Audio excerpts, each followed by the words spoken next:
¿Qué tal? Hoy vamos a adentrarnos en uno de los capítulos más cruciales de toda la Escritura, Génesis 3. Esta es la historia que, de alguna manera, define nuestra relación con Dios. Es el momento donde todo parece romperse, pero también, y esto es lo increíble, es donde todo comienza a ser restaurado. Para poder entenderlo bien, vamos a seguir un camino muy claro. Primero, vamos a analizar el engaño en el paraíso. Luego, veremos la ruptura con Dios y las consecuencias que trajo el pecado.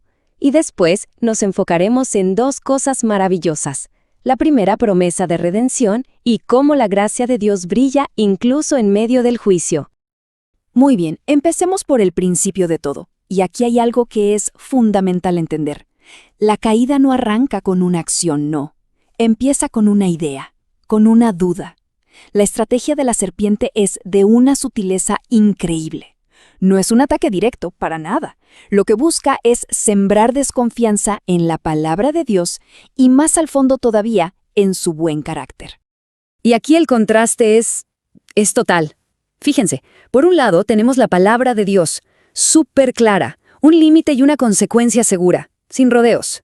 Por otro lado, la serpiente niega esa verdad de plano y la reemplaza con una mentira, pero una mentira muy seductora, la promesa de ser como Dios. Es una distorsión de la verdad diseñada para apelar directamente a nuestro orgullo. Y aquí se nos revela un patrón, una especie de modelo que se va a repetir a lo largo de la historia.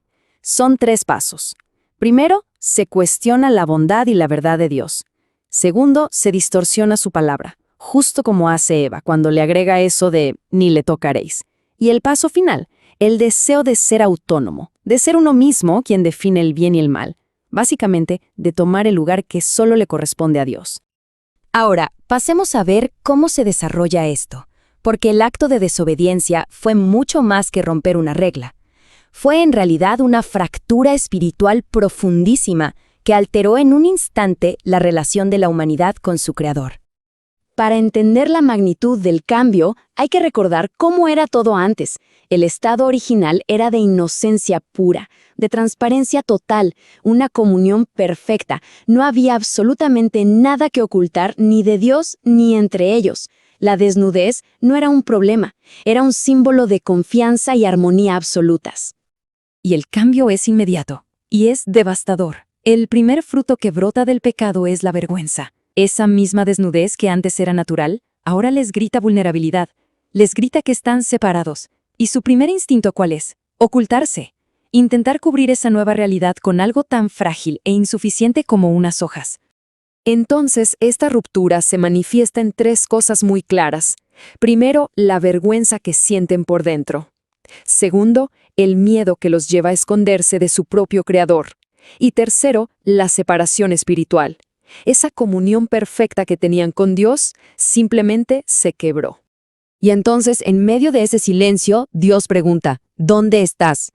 Y claro, esta no es una pregunta porque Él no sepa su ubicación. Es la pregunta de un padre que busca a sus hijos que se han escondido. Es una confrontación, sí, pero llena de misericordia. Es el primer llamado que da inicio a toda la historia de la redención. Dios no abandona, Dios busca al que se ha perdido. Esta desobediencia tuvo un efecto dominó. Sus consecuencias no solo afectaron la relación con Dios, no, se extendieron a las relaciones humanas y a la creación misma.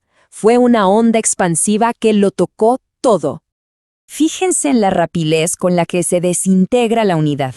En lugar de asumir la responsabilidad, comienza este círculo vicioso de la culpa. Adán culpa a Eva y, de paso, a Dios por habérsela dado. Eva, a su vez, culpa a la serpiente. La comunión se hace polvo y es reemplazada por la acusación. Aquí vemos los juicios de Dios, que es importante entenderlos no como castigos arbitrarios, sino como las consecuencias directas de un orden que ha sido quebrado. Para la serpiente, humillación y una derrota final anunciada. Para la mujer, dolor y tensión en sus relaciones. Para el hombre, un trabajo que ahora será una lucha, y la certeza de la muerte. Toda la creación comienza a gemir bajo el peso de esta nueva realidad. Pero, y esta es un pero gigante, en medio de este juicio tan sombrío, Dios introduce una palabra de esperanza que lo cambia absolutamente todo. Justo aquí encontramos el primer anuncio del Evangelio, una promesa de que habrá una victoria en el futuro. Para entender la magnitud de lo que se va a decir, es útil conocer un término, protoevangelio. Suena un poco técnico, pero es muy simple. Protos significa primero y evangelion es buena nueva. Es literalmente la primera buena noticia. Y se refiere a este momento preciso, porque aquí, por primera vez, Dios mismo anuncia su promesa de redención. Escuchemos con mucha atención esta profecía, porque va dirigida directamente a la serpiente. Se establece un conflicto que va a durar toda la historia, pero lo más importante es que desde ya se anuncia un vencedor. La descendencia de la mujer le va a aplastar la cabeza al enemigo, una herida mortal, aunque en el proceso él también se ha herido en el talón. Y esta es la gran revelación de este pasaje. La historia no termina en la caída. Este no es el final del relato. En medio del juicio, Dios mismo está inaugurando su plan de redención. Es como un hilo de esperanza que va a atravesar toda la Escritura hasta encontrar su cumplimiento final. Y para ir terminando, vamos a ver algo asombroso. Cómo la misericordia de Dios se abre paso incluso en medio del juicio. Las acciones que Dios toma a continuación nos demuestran que Él es un Dios redentor desde el primer momento. Este contraste es fundamental. Por un lado, el ser humano intenta cubrir su vergüenza con hojas de higuera, una solución frágil, insuficiente, hecha por ellos mismos. Por otro lado, Dios los viste con túnicas de pieles. Y esto necesariamente implica un sacrificio, la muerte de un ser inocente. Es la primera sombra de una verdad profundísima. Solo una cobertura provista por Dios a través del sacrificio puede ser realmente suficiente. Entonces, los actos de gracia de Dios son inconfundibles. Primero, la cobertura. Él mismo los viste, restaurando su dignidad. Segundo, la protección. Su expulsión del jardín, que aunque dolorosa, fue en realidad un acto de misericordia para impedir que vivieran eternamente en un estado de pecado. Y tercero, la continuidad. Adán, en un acto de fe tremendo, nombra a su mujer Eva, que significa madre de los vivientes, creyendo en el futuro que Dios les había prometido. Y así llegamos al corazón de Génesis 3. La caída nos muestra un retrato muy honesto de quiénes somos cuando nos alejamos de Dios, pero la promesa nos revela quiénes podemos llegar a ser en Él. Este capítulo nos habla de nuestra fragilidad, sí, pero nos habla mucho más fuerte de la increíble fidelidad de un Dios que, desde el principio del desastre, ya estaba abriendo un camino de regreso a casa.